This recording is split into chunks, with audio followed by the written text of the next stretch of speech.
बिस्मिल्लाहिर्रहमानिर्रहीम। नहमदुहु व नुसल्ली व नुसल्लिमु अला रसूलिहिल करीम।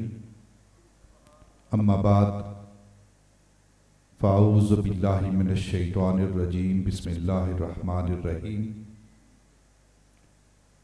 इन्ना अंज़लनाहु फ़ी लैलतिल क़द्र वमा अदराका मा लैलतुल क़द्र लैलतुल क़द्र खैरुम मिन अल्फ़ि शहर। सदक़ल्लाहु मौलानल अज़ीम व सदक़ रसूलुहुन नबियुल करीम। व क़ाल नबिय्यु सल्लल्लाहु अलैहि वसल्लम मन कामा लैलतुल क़द्र ईमानन व इहतिसाबन गुफ़िर लहू मा तक़द्दम मिन ज़ंबिही। अस्सलातु वस्सलामु अलैका या सय्यदी या रसूलल्लाह व अला आलिका व अस्हाबिका या सय्यदी या रसूलल्लाह व अला आलिका व अस्हाबिका या सय्यदी या हबीबल्लाह। हज़रात गिरामी, अल्लाह रब्बुल इज़्ज़त का लाख लाख शुक्र है कि उसने ज़िंदगी में एक बार फिर हमें माह रमज़ान अता फरमाया और माह रमज़ान का आखिरी अशरा और आखिरी अशरे के अंदर माह रमज़ान की 27वीं रात जो कि लैलतुल क़द्र की रात है वो अता फरमाई। पहली बात हमें ये यकीन करना चाहिए कि जो आज की रात है, आज की रात ही लैलतुल क़द्र है।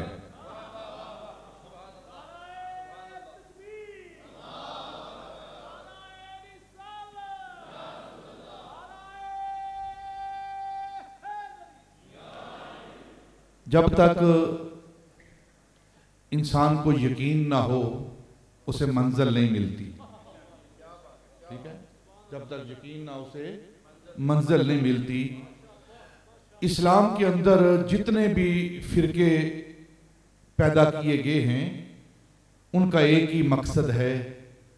जितने भी फिरके हैं इस्लाम के अंदर उनका एक ही मकसद है कि इस्लाम के अंदर, मुसलमानों के अंदर, ईमान वालों के अंदर शक पैदा किया जाए, तशकीक पैदा की जाए, शक पैदा किया जाए। क्योंकि जब किसी मसले में शक आ जाता है ना, शक आ जाता है तो फिर मोमन के अंदर वो कुव्वत नहीं रहती। और यही फर्क है आम लोगों के अंदर और हमारे औलिया के, बुजुर्गान दीन के अंदर, कि वो तुम्हें इल्म तो देंगे लेकिन यकीन नहीं देंगे। यकीन की दौलत अगर मिलेगी तो वो औलिया अल्लाह के आस्थानों से मिलेगी। और यही मग़ज़ दीन है, यही रूह ईमान है, यही असले दीन है, यही असले कुरान है। वो क्या है? वो है यकीन। वो है यकीन। अगर यकीन नहीं है तो फिर अल्लाह रब्बुल इज़्ज़त का होना भी शक।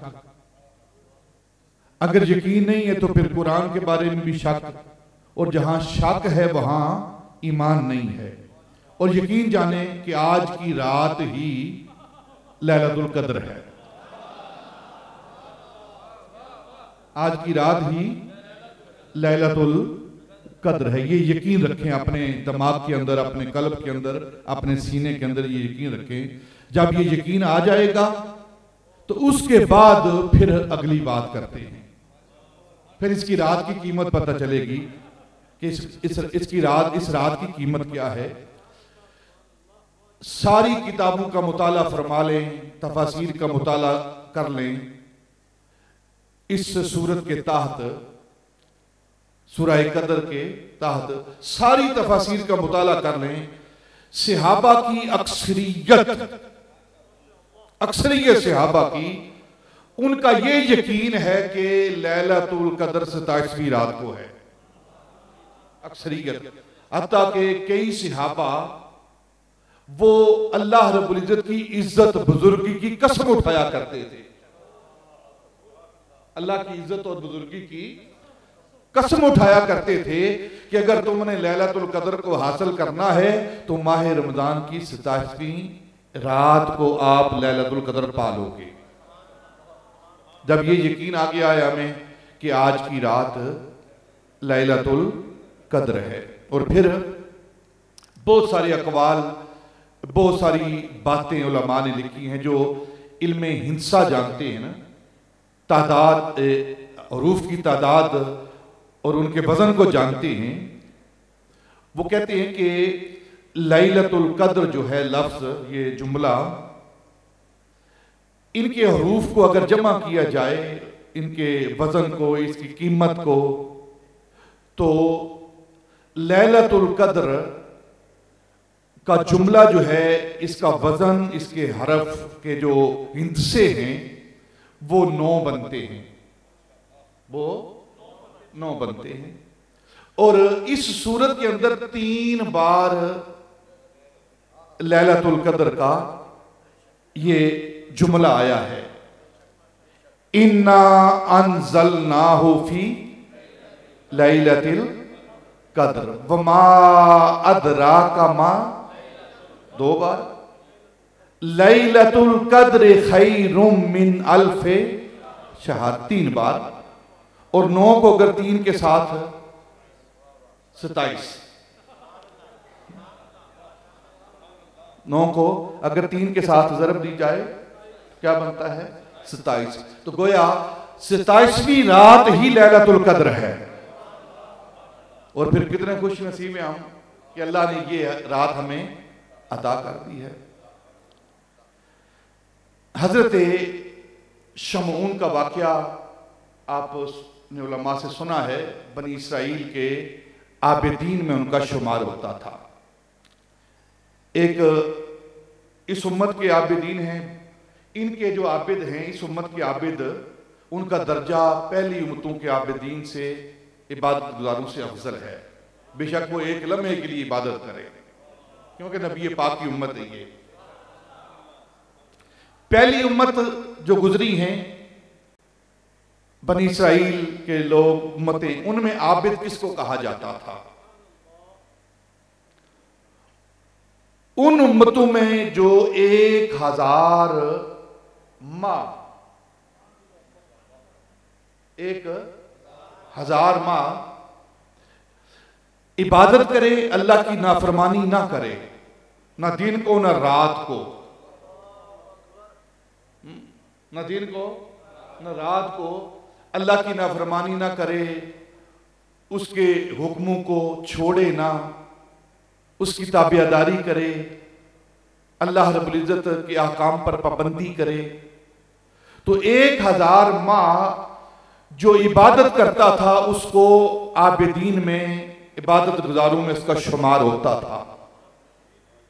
एक माह हजरत शमऊन के बारे में, जो उस उम्मत के वली हैं, उनके बारे में आता है, उनको लोग आबिद कहते थे। और उनकी कैफियत क्या थी कि रात को क़ियाम करते थे, सारी रात अल्लाह की बारगाह में खड़े रहते, क़ियाम करते, नवाफल पढ़ते, गिड़गिड़ाते, रोते, आहोजारी करते, मुआफ़ी तलब करते, अल्लाह की बारगाह में खड़े रहते, सारी रात क़ियाम करते और सारा दिन मैदान जिहाद में गुजारते, मैदान जिहाद में गुजारते। जब 1000 माह पूरे हो गए तो उनका शुमार आबिदीन में हुआ। अब नबी पाक सल्लल्लाहु अलैहि वसल्लम अपने सहाबा से ये मामला, ये बात कर रहे हैं, ये तज़किरा कर रहे हैं, ये हकायत बयान कर रहे हैं, ये स्टोरी नबी पाक अपने सहाबा से बयान कर रहे हैं। बयान करते करते साथ आंखों से आंसू जारी हो गए नबी पाक से, चेहरा गमज़दा हो गया, आंखें नमज़दा हो गई, तबीयत परेशान होने लगी। फौरन कि पहली उम्मतें 1000 महीने के 83 साल किए थे।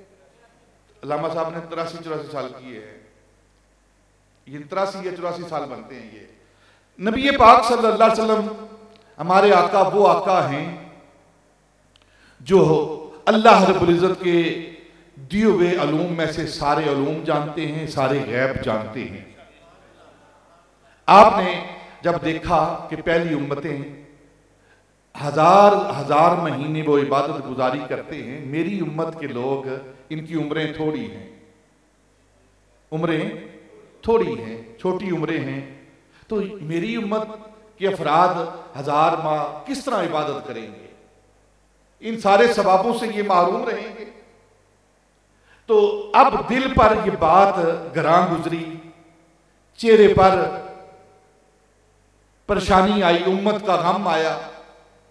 इतना रोया नवासों के गम में नहीं जितना उम्मत के गम में है, रोया नबी। तबीयत मलूल हुई, परेशान हुई, गमजदा हुई।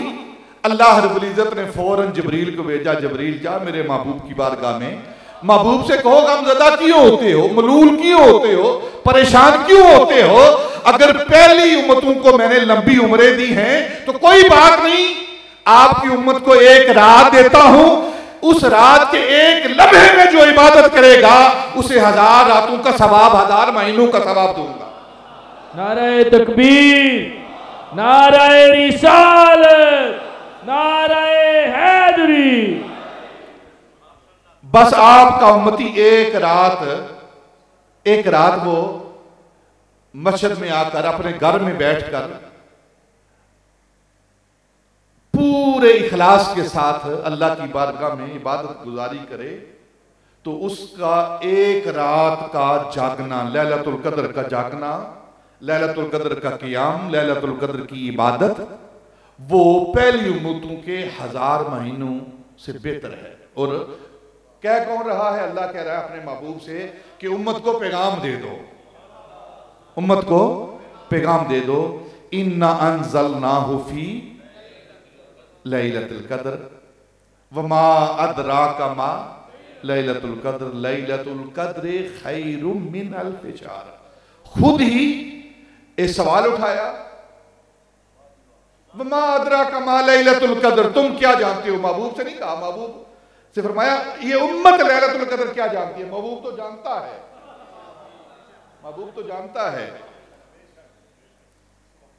कि इसकी कीमत क्या है, तभी तो हर साल महबूब इत्काफ बैठता था ना। और माह रमजान की ताक रातों के अंदर शब्बेदारी फरमा के, और फिर महबूब अगर जानता नहीं था तो बुखारी और मुस्लिम की हदीस पाक है कि माह रमजान के आखिरी अशरे की ताक रातों के अंदर इसको तलाश करो। अगर महबूब को इल्म नहीं था तो फिर ये कहने की बात किस तरह दुरुस्त हुई कि इस रात को तलाश करो, इस रात को तलाश करो, इस रात को तलाश करो, ताय्युन क्यों नहीं किया? इस पर भी हदीस पाक पेश करता हूं आगे कि नबी पाक ने एक ही रात का ताय्युन क्यों नहीं फरमा दिया। हदीस पाक में आता है एक दिन नबी पाक माह रमजान के आखिरी अशरे में इत्काफ फरमा रहे हैं और अपने खैमे से बाहर निकले। हदीस की सारी किताबों के अंदर ये हदीस पाक मौजूद है। आप अपने खैमे से बाहर निकले, रात का वक्त है, और आपने इस नीयत के साथ कि मैं अपने सहाबा को, अपने लोगों को बताऊं कि आज की रात लैलतुल कद्र है। लैलतुल कद्र को बताने के लिए लोगों को कि आज की रात लैलतुल कद्र है, नबी पाक बाहर निकले। हदीस पाक में आता है कि आप सहाबा के खैमा की तरफ जाने लगे तो देखा कि दो फर्द एक साइड पे खड़े होकर, दो इंसान, दो बंदे वो आपस में झगड़ रहे हैं, आपस में झगड़ रहे हैं, झगड़ा कर रहे हैं।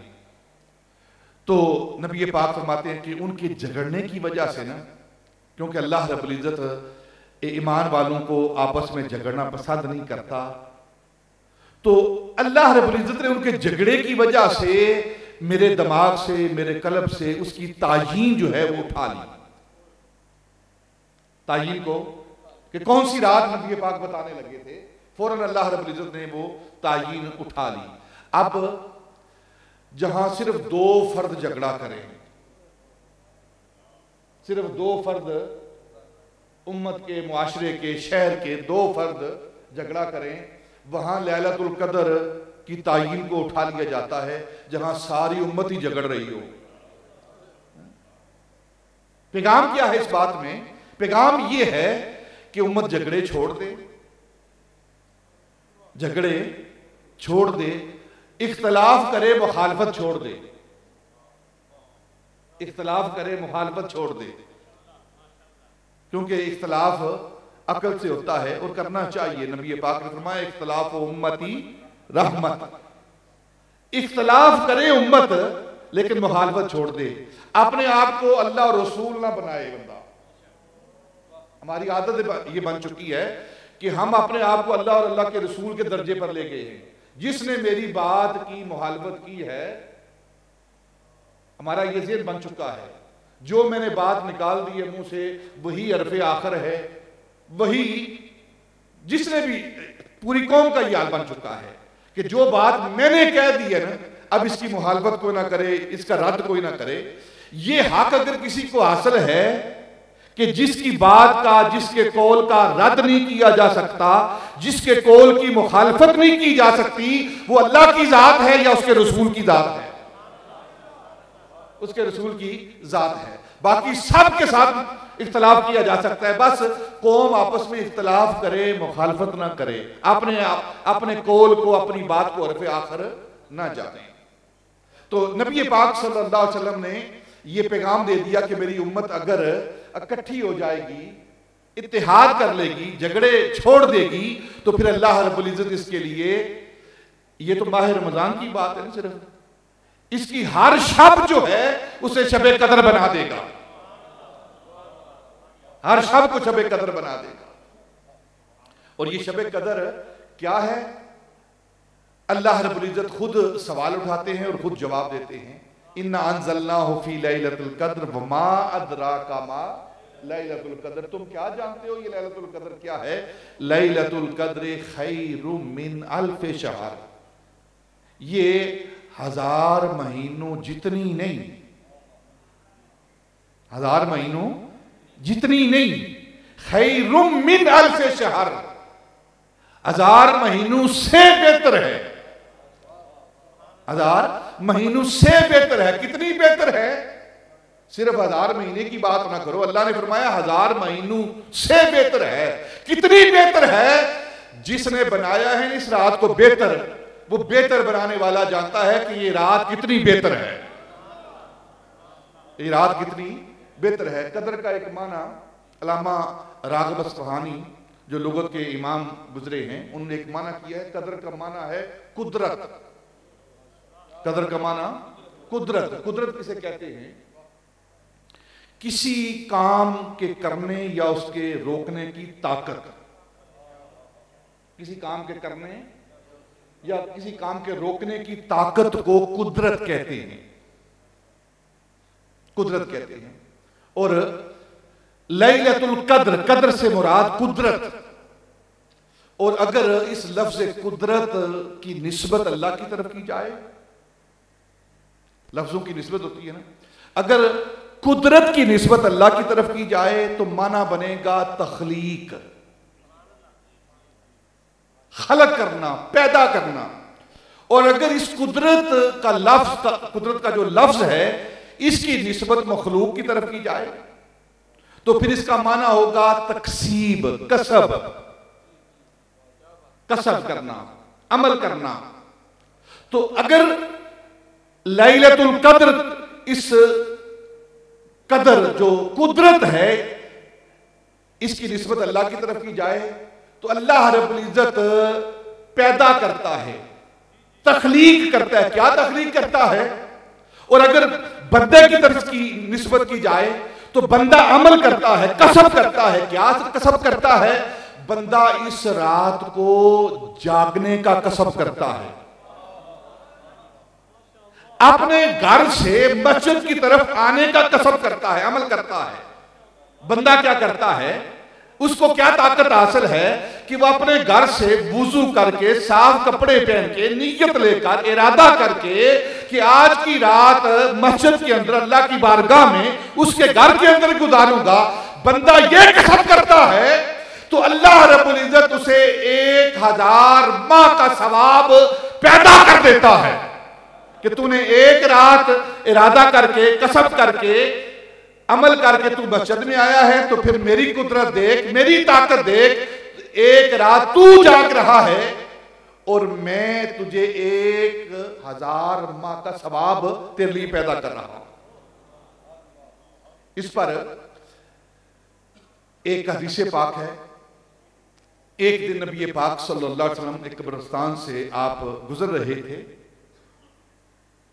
और वो तो नबी पाक हैं, इमामुल अंबिया हैं, उनका मर्तबा और मकाम क्या है, उनका मर्तबा और मकाम जानने के लिए एक हदीस पाक वो भी सुन लें। नबी पाक सल्लल्लाहु अलैहि वसल्लम फरमाया कि मेरी उम्मत का एक आलिम दीन, मेरी उम्मत का एक आलिम रब्बानी जिस कब्रिस्तान से गुजर जाता है, जिस कब्रिस्तान से गुजर जाता है, अल्लाह रब्बुल इज्जत उसकी कदमों की बरकत से 40 दिन के लिए कब्रिस्तान वालों का अजाब उठा लेता है। ये नबी पाक के जो दीन का आलिम है, जो आपकी उम्मत का आलिम है, उसकी शान है। तो फिर नबी पाक सल्लल्लाहु अलैहि वसल्लम का मर्तबा और मकाम। आप कब्रिस्तान से गुजर रहे तो देखा एक कब्र वाले को अजाब हो रहा है, देखा आपने, तो आप कब्र के करीब खड़े होकर कहने लगे, अल्लाह रब्बुल इज्जत ने तुझे जिंदगी दी थी, जिंदगी के लम्हात दिए थे, तुझे माह रमजान दिया था, काश तू माह रमजान की लैलतुल कद्र की रात को जाग लेता, क़याम कर लेता, अल्लाह की बारगाह में हाजिर होता, तो आज तुझे ये अजाब न दिया जाता। हम इसकी कदरों कीमत को नहीं जानते, इसीलिए अल्लाह रब्बुल इज्जत ने हमारी फितरत को, हमारे दिमागों को, हमारे कुलूब को देखकर फरमाया, वमा अदराका मा लैलतुल कद्र, तुम्हें क्या पता ये लैलतुल कद्र क्या है, इसकी कीमत क्या है। इसकी कीमत कल जब कब्र के अंदर जाएंगे उस वक्त पड़ेगी कि एक रात हमने मस्जिद के अंदर अल्लाह की रजा के लिए क़याम किया था, अल्लाह फरमाता है मैं तुम्हारी जिंदगी के सारे गुनाहों को माफ करके तुम्हें बख्शिश अदा करता हूं। और इस पर हदीस पाक वो मौजूद है, नबी पाक, और ये बुखारी और मुस्लिम की हदीस पाक है। नबी पाक ने फरमाया कि मन कामा लैलतुल कद्र ईमानन व इहतिसाबन गुफिर लहू मा तकद्दम मिन ज़ंबिही, कि जिसने माह रमजान की ताक रात के अंदर, लैलतुल कद्र के अंदर क़याम किया, अल्लाह की क़याम से मुराद इबादत, शब-ए-दारी, अल्लाह की बारगाह में हाजिर रहा बंदा, तो उसके लिए क्या है, अपना एहतिसाब करते हुए भी ईमान की हालत में उसने लैलतुल कद्र को क़याम किया, तो नबी पाक ने फरमाया कि उसकी गुज़श्ता जिंदगी के सारे गुनाहों को माफ कर दिया जाता है, सारे गुनाहों को माफ कर दिया जाता है। और इस रात को फजीलत क्या है, आखिरी बात करता हूं फिर दुआ करते हैं। इन्ना अंज़लनाहु फी लैलतिल कद्र, हमने इस रात को जो फजीलत दी है, जो मर्तबा दिया है, जो मकाम दिया है, इसका सबब क्या है कि इसका सबब ये है कि हमने इस रात के अंदर कुरान को नाज़िल किया है। कुरान को, जिस रात के अंदर कुरान नाज़िल हो वो 1000 महीनों से बेहतर है। और अब जो कुरान पढ़ने वाला है, जो कुरान पढ़ता है, कुरान पढ़ाता है, उसकी फजीलत क्या है, उसका मर्तबा मकाम क्या है, एक हदीस से बात बयान करता हूं। जो कुरान सिखाता है, नबी पाक ने फरमाया सबसे बेहतरीन इंसान, किसी मालदार के हवाले से नबी पाक ने नहीं फरमाया कि मालदार सबसे, ये जो बोता पैसे वाला है वो सबसे आला है, ना, जिसके पास बहुत गाड़ियां हैं, बहुत सोना चांदी जमा है, वो अच्छा है, वो आला है, ना। नबी पाक ने फरमाया सबसे बेहतरीन इंसान खैरुकुम मन तअल्लमल कुरान व अल्लमहु, तुम में सबसे बेहतरीन इंसान वो है जो कुरान पढ़ता है और कुरान को पढ़ाता है। कुरान पढ़ता है और कुरान को पढ़ाता है। पैसे वाले की बात नहीं हुई कहीं भी ना। फरमाने रिसालत है ना, नबी पाक की जुबान से बढ़कर सच्ची जुबान किसकी हो सकती है? नबी पाक फरमा रहे हैं सबसे बेहतरीन इंसान कौन है? जो कुरान पढ़ता है और कुरान पढ़ाता है। अब ये जो कुरान पढ़ने वाले हैं, कुरान पढ़ाने वाले हैं, इनका मर्तबा और मकाम क्या है? हदीस पाक में आता है कि नबी पाक ने फरमाया जो शख्स कुरान पढ़ता है, सीखना शुरू करता है। इसमें अब एक और अर्ज कर देता हूं बात, एक और हदीस पाक है, हमें कुरान को सीखना है। अक्सर हमारा ज़हन जो बन चुका है वो ये है कि उम्र गुजर गई है, बचपन में नहीं पढ़ा, छोटी उम्र थी, माँ बाप ने तवज्जो नहीं दी और हमने कुरान नहीं पढ़ा, तो लिहाजा अब बूढ़े हो गए हैं, बड़े हो गए, दाढ़ी सफ़ेद हो गई है, तो अब कुरान पढ़ने की पढ़ेंगे तो शर्म आती है। नहीं, शर्म वाली बात नहीं है, शर्म वाली बात नहीं है। नबी पाक ने फरमाया जो शख्स एक कुरान को सीखना शुरू करता है, पढ़ना शुरू करता है और पढ़ते पढ़ते सीखते सीखते उसकी मौत वाक़या हो जाती है। वो फरिश्ता अजल आता है, मौत का फरिश्ता आता है और वो इंसान अल्लाह की बारगाह में चला जाता है। तो अल्लाह रब्बुल इज़्ज़त फरिश्तों को हुक्म देता है कि ये बंदा दुनिया के अंदर इसने कुरान को, मेरे कलाम को सीखना शुरू किया था, जानना शुरू किया था, पढ़ना शुरू किया था, इसे ले जाओ फरिश्तों, इसे ले जाओ, सबसे पहले इसका कुरान मुकम्मल कराओ। हिसाबो किताब की बात बाद में करेंगे, पहले इसका कुरान मुकम्मल कराओ। जब तक उसका कुरान मुकम्मल नहीं होता, किताब पढ़ना मुकम्मल नहीं होता, कोई हिसाब किताब ही नहीं ना। हाँ जी, ये हिसाबो किताब की बात मैं नहीं करता आज, क्योंकि आज उसने बगैर हिसाबो किताब के हमें दे रहा है वो। और ये जो कुरान पढ़ाते हैं, जिस रात के अंदर कुरान आता है और इस कुरान को पढ़ाने वाले, उनका मर्तबा और मकाम क्या है? हदीस पाक में आता है कि जो शख्स कुरान पढ़ाते पढ़ाते, पढ़ते पढ़ते, पढ़ाते पढ़ाते इस दुनिया से चला जाता है तो फिर कब्र के अंदर जाता है तो उसका क्या मामला है? नबी पाक ने फरमाया कि अल्लाह रब्बुल इज़्ज़त आसमान के फरिश्ते, आसमान के फरिश्ते उसकी कब्र पर भेजते हैं। अल्लाह रब्बुल इज़्ज़त भेजता है, और सिर्फ एक रात के लिए नहीं, अल्लाह रब्बुल इज़्ज़त हमेशा के लिए फरिश्तों को हुक्म देता है कि तुमने इस कारी कुरान, आलम कुरान, कुरान को पढ़ाने वाले की कब्र पर हाजिरी देनी है और इसकी कब्र की तुमने जियारत करते रहना है।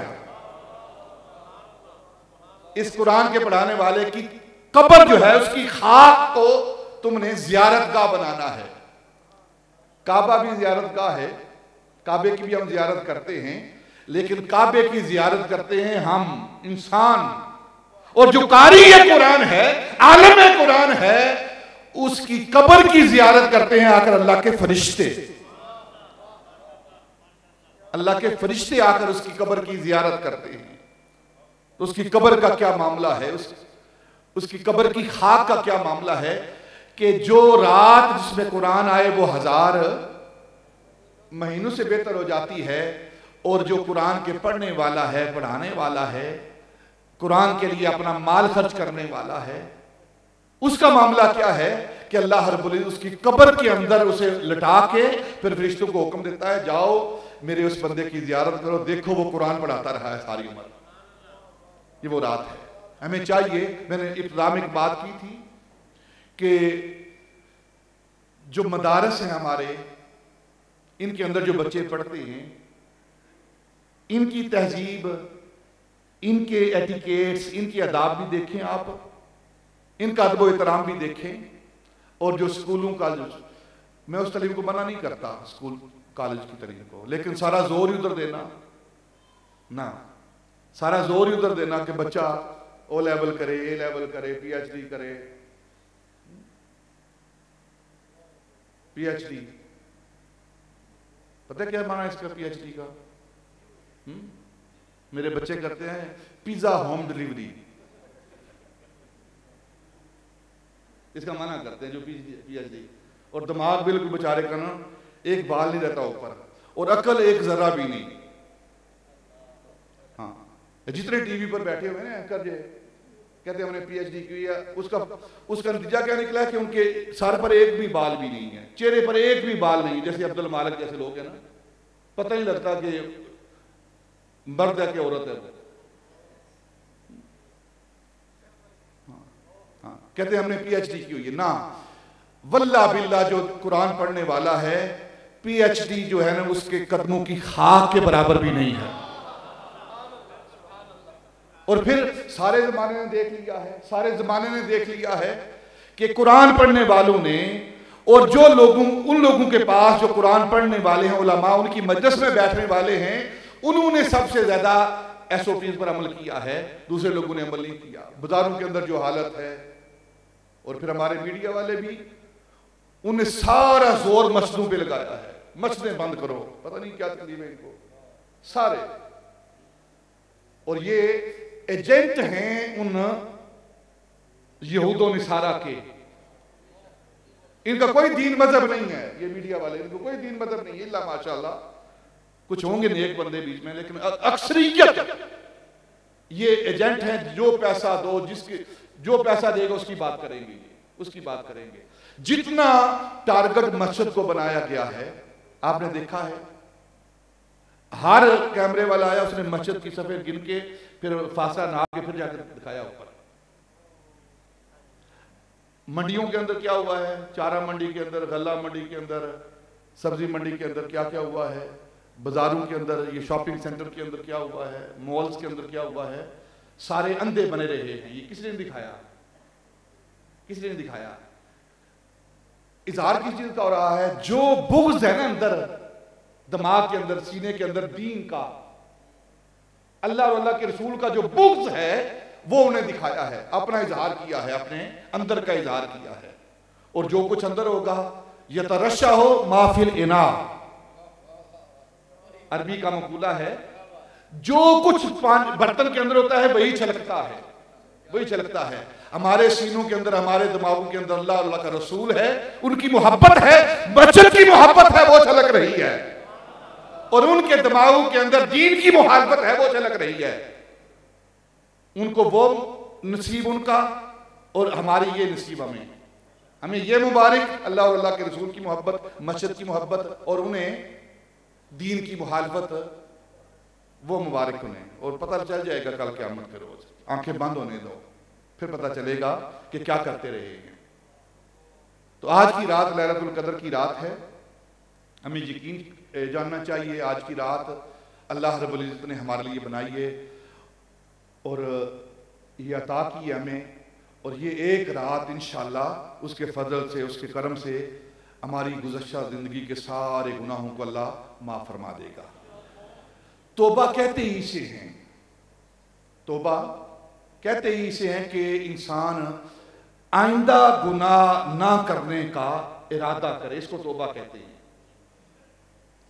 इसको तौबा कहते हैं कि हम आइंदा गुनाह नहीं करेंगे। और पिछले सारे गुनाहों से मुआफी तलब करना, बख्शिश तलब करना, मगफिरत तलब करना, इसको इस्तिग़फ़ार कहते हैं। तौबा इस्तिग़फ़ार का लफ्ज़ सुनते हैं ना हम, तौबा इस्तिग़फ़ार। तौबा इस्तिग़फ़ार ये है कि जो गुज़श्ता गुनाह हमने किए जिंदगी के अंदर, उनकी माफी तलब करें और आइंदा गुनाह ना करने का अज़्म मुसम्मम करें। ये तौबा इस्तिग़फ़ार। आज की रात भी अल्लाह रब्बुल इज़्ज़त अगर हमें ये रात अता कर दी है, लैलतुल कद्र हमारे लिए बन गई है, तो उसकी निशानी ये होगी कि गुज़श्ता ज़िंदगी से गुनाहों से हम इस्तिग़फ़ार करेंगे और आइंदा अल्लाह की बारगाह में ऐद करेंगे कि हम आइंदा गुनाह नहीं करेंगे। और ये जो लफ्ज़ आया ना, या अय्युहल्लज़ीना आमनू तूबू इलल्लाहि तौबतन नसूहा, तौबतन नसूहा, तौबा नसूह, तौबतुन नसूह, एक किताब भी है डिप्टी नज़ीर अहमद की, तौबतुन नसूह। और सैयदना अबू बकर सिद्दीक रज़ी अल्लाह तआला अन्हु से सहाबा ने पूछा, अबू बकर आप जानशीन मुस्तफ़ा हो और हमारे आका मौला के बाद सबसे ज्यादा दीन के आलिम हो, आप सबसे ज्यादा दीन के आलिम आप हो। एक दिन, एक बात यहां कर देता हूं, एक दिन हजरत हसन बिन साबित रज़ी अल्लाह तआला अन्हु नबी पाक से उनकी नात पढ़ रहे थे।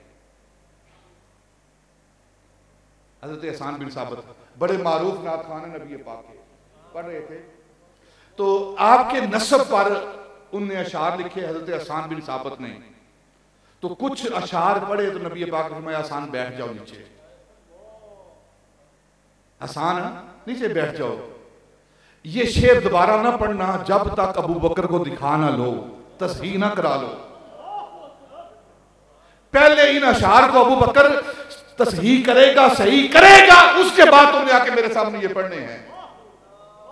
अबू बकर वो आलिम है, नबी पाक जिसकी तरफ भेजते हैं कि जाओ जाकर उससे इल्म सीखो, वो अबू बकर सिद्दीक की जात है, वो अबू बकर सिद्दीक की जात है रजी अल्लाह तआला अन्हु।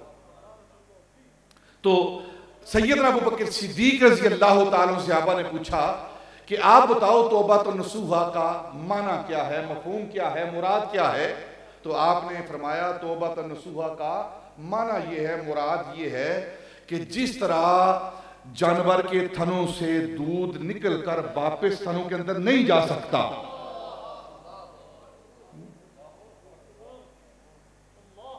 जिस तरह जानवर धोते हैं ना, हम उसका दूध धोते हैं, तो दूध धोने के बाद फिर दोबारा वो दूध उस जानवर को के थनों के अंदर वापस नहीं जा सकता ना। इसी तरह बंदा ए मोमिन तौबा करने वाला ताइब जब वो गुनाहों से तौबा करता है तो वो गुनाहों की तरफ वापस नहीं जाता। ये है तौबा नसूहा। अल्लाह हमें इस तौबा की तौफीक अता फरमाए। आज हमने अल्लाह की बारगाह में तौबा भी करनी है, इस्तिग़फ़ार भी करना है, तौबा भी करनी है, लैलतुल क़द्र की सादतें भी हासिल करनी है और आइंदा से अहद करना है कि हमने मस्जिदों को आबाद करके रखना है। हाँ, कोई कोरोना नहीं आता कुछ आप इंशाअल्लाह। हाँ जी। और फिर वाहिद मुल्क पाकिस्तान है कि जिसकी मस्जिदें आबाद रही हैं, जैसी भी रही हैं, जैसी भी रही हैं। अगर कोई मस्जिदें पूरे आलम इस्लाम की मस्जिदें बंद और सिर्फ पाकिस्तान की मस्जिदें खुली रही हैं, और ये क्यों खुली रही हैं? आपकी वजह से। बोलो यार, हैं? ना ना ना ना, अगर आपकी वजह से होती बाजार देखो, फिर बाजार खुले हैं, वो आपकी वजह से खुले हैं। ये जो मस्जिदें आबाद रही हैं ये इन उलमा की वजह से आबाद रही है, ये डट कर खड़े रहे। और उलमा भी उलमाए आले सुन्नत, उलमाए आले सुन्नत। हाँ, बाकी सब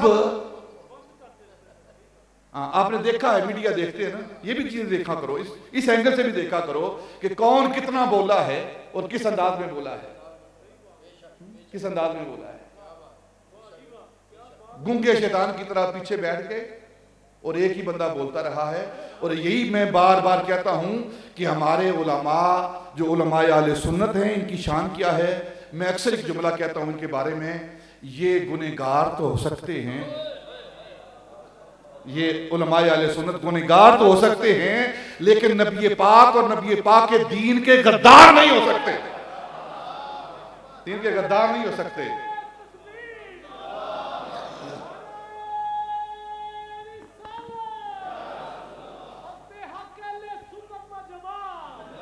उलमाए अहले सुन्नत, उलमाए अहले सुन्नत, आलमी इदारा तंजीमुल इस्लाम, दरगाह हजरत अबुल बयान। कोशिश करो कि ये इदारे आबाद रहें। अल्लाह ने चंद टके दिए आपको तो इधर खर्च किया करो। आपका खर्च करने का अंदाज जो है ना वो गलत है। अहले सुन्नत के हमारे मालदार लोगों के खर्च करने का अंदाज गलत है। आपका पैसा किसी और जगह जा रहा है, गलत जगह पे जा रहा है, गलत जगह पे जा रहा है। अपने पैसे को सही जगह पर खर्च करें। और वो सही जगह क्या है? वो दीन के मदारस हैं, वो दीन के मदारस हैं, वो आपकी मस्जिदें हैं, ताकि आप जय्यद अच्छे किस्म के आलिम पैदा करेंगे तो फिर कब्र भी ठंडी होगी। जब तक वो हक बात कहता रहेगा, दीन की बात कहता रहेगा, कुरान और सुन्नत की मंशा बयान करता रहेगा, तो जिसने एक लम्हे के लिए भी उसकी इआनत की है, उसकी मदद की है, वो एक लम्हा भी हजारों लम्हों पर गालिब आकर उसको फायदा पहुंचाता रहेगा, फायदा पहुंचाता रहेगा। अल्लाह हमें इन बातों पर अमल करने की तौफीक अता फरमाए। अब इंशाअल्लाह हम दुआ करते हैं। और दुआ से कबल बहुत सारे साथियों ने उनने मुझे इस बार ये कहा कि आपने हमारा नाम लेकर और हमारे बुज़ुर्गों के नाम लेकर आपने दुआएं करनी हैं और उनको अपनी दुआ में शामिल करना है। तो इस बार मैंने कहा कि चलो तालीफ़ कल्ब के लिए, और कोई मसला नहीं है, तालीफ़ कल्ब ये भी सुन्नत है नबी पाक की, नबी पाक की सुन्नत है। तो हमारे साथियों ने नाम दिए हैं जो बुज़ुर्ग पिछले साल हमारे पास या उससे पिछले साल हमारे पास मौजूद थे महफ़िल पाक में और आज इस साल वो नहीं हैं। उनमें सबसे हमारी अजीम शख्सियत आस्ताना आलिया कैलमवाला शरीफ के चश्मो चराग, एक अजीम दरगाह के अजीम मुर्शिद हज़रत साहबज़ादा पीर सैयद अज़मत अली शाह साहिब, उनके लिए कहा गया है मुझे हमारे इंतहाई मोहतरम हाजी बाबू मुनीर अहमद संधू रहमतुल्लाह ताला अलैह, उनके लिए कहा गया है हमारे इंतहाई मोहतरम जनाब मोहम्मद हमाद कौसर मुजद्दी, उनके वालिद मरहूम मगफूर के लिए, मियाँ मोहम्मद बलाल मुजद्दी की वालदा मरहूमा के लिए, मेयर मोहम्मद अरशद मुजद्दी और उनकी अहलिया मरहूमा के लिए, मेयर मोहम्मद अजीम उनकी बख्शिश के लिए, हाफिज़ मोहम्मद रियाद मुजद्दी हमारे पीर भाई हैं, उन्होंने यही कुरान पाक हिफ़्ज़ किया इसी मरकज़ के अंदर। और फिर हर साल जितना अरसा इस साल के अलावा जितने अरसा गुजरा है पीछे, हर साल बाकायदा इस मरकज़ के अंदर वो इत्तिकाफ़ करते रहे आखिरी अशरे के अंदर। और आप जानते हैं कि ख़त्मात की ड्यूटी उनकी होती थी, शजरा शरीफ पढ़ाना, ख़त्मात पढ़ाना। हमारे वो पीर भाई हैं मोहम्मद, हमारे इंतहाई मोहतरम मोहम्मद ज़ुबैर मुजद्दी साहिब हमारे बड़े प्यारे पीर भाई हैं, उनकी वालदा मरहूमा मक़बूरा के लिए, हाफिज़ मोहम्मद आबिद मजीद मुजद्दी उनके वालिदैन के लिए, हमारे इंतहाई मोहतरम काजी मोहम्मद अजीम मुजद्दी हमारे उस्ताद हैं इदारे के अंदर, उनके बड़े भाई के लिए, मोहम्मद इरफान मुजद्दी बीमार हैं हमारे पीर भाई हैं, और हमारे इंतहाई मोहतरम शेख मोहम्मद इशफाक मुजद्दी के भाई हाजी शेख मोहम्मद इजाज़ मुजद्दी और इनके वालिदैन के लिए कहा गया है। हाफ़िज़ मोहम्मद मुनीर हमारे पीर भाई इदारे के साथ बड़े मुखलिस साथी हमारे, उनके लिए दुआ के लिए कहा गया है। शेख मोहम्मद अफजल मुजद्दी उनके लिए कहा गया है, और ये हाजी मोहम्मद आसन क्यूम ज्वेलर वाले वो बीमार हैं, उनके लिए कहा गया है। और हाँ जी, और हाँ जी हमारे इंतहाई मोहतरम हाजी शेख मोहम्मद आबिद साहब नक्शबंदी मुजद्दी, इनकी अहलिया के लिए जो वसाल का गई हैं और जो मौजूदा हैं अल्लाह उनको ज़िंदगी अता फरमाए, और उनकी वालदा के लिए दुआ है। और पढ़ाई पेश की गई है 140 अदद ख़त्मात कुरान पाक, 2 लाख मरतबा दरूद पाक, इसके अलावा कलमा तय्यबा, मुख्तलिफ सूरतें, इस्तिग़फ़ार, आयत करीमा, दरूद ताज, तनजीना, दरूद गौसिया, नादे अली, सूरह मुल्क, यासीन, रहमान, मुज़म्मिल, और इसके अलावा जो कुछ भी पेश किया गया है। इसका मतलब ये नहीं है कि जिन साथियों के नाम लिए हैं बस वही उनकी बख्शिश होगी, बख्शिश अल्लाह ने करनी है, बख्शिश अल्लाह ने करनी है, और वो जानता है किसकी करनी है, ठीक है, वो जानता है किसकी करनी है, उसकी मर्जी है ना, ये किसी बंदे के हाथ में नहीं है। और जो हमारे दिल के ऊपर से ख्याल गुजरता है ना, जो ख्याल गुजरता है, अल्लाह उस ख्याल को भी जानता है, उस ख्याल को भी जानता है। तो सब मिलकर हम दुआ करते हैं, पता नहीं किसके सदके में सबकी दुआएं कबूल हो जाएं और बख्शिश हो जाए, आमीन। इंतहाई इनकिसारी के साथ, आहुजारी के साथ सैयदना अबू बकर सिद्दीक रज़ी अल्लाह ताला ने फरमाया कि दुआ के वक्त अगर तुम्हें रोना ना आए ना, तो रोतों जैसा मुंह बना लिया करो, रोतों जैसा मुंह बना लिया करो। हजरत मूसा अलैहिस्सलाम ने के ज़माने में एक शख्स गुनहगार, उसने कहा कि अल्लाह रब्बुल इज़्ज़त की हम नाफरमानी करते हैं, गुनाह करते रहते हैं, वो हम पर अजाब नहीं भेजता, वो हम पर अजाब नाज़िल नहीं करता। तो अल्लाह रब्बुल इज़्ज़त ने हजरत मूसा अलैहिस्सलाम की तरफ जिब्रील अमीन को भेजा, जिब्रील मूसा को पैगाम दो और कहो कि वो आपका एक शख्स उम्मती है, वो कहता है कि हम गुनाह करते हैं तो अल्लाह अजाब नहीं भेजता, तो मेरा उस बंदे को पैगाम दे दो मूसा, तेरे लिए ये अजाब काफी नहीं कि हमने तेरी आंखों से आंसू छीन लिए हैं, आंसू खुश कर दिए हैं। इसलिए जब भी दुआ की जाती है तो अल्लाहुम्मा इन्ना नसअलुका आइनन बाकियन, ये लफ्ज बोलते हैं। इसका माना क्या है? ए अल्लाह हमें रोने वाली आंख अता फरमा, आइनन बाकिया, रोने वाली आंख अता फरमा। और इस रोने वाली आंख की कीमत क्या है, इसके कतरे की कीमत क्या है?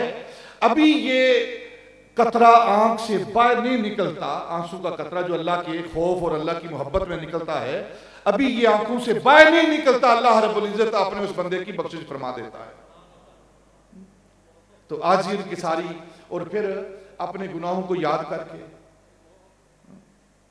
दिन रात हम गुनाह करते हैं, तो आज उसकी अता का दिन है, बख्शिश का दिन है, देने पर आया हुआ है वो, तो फिर क्यों ना ले हम।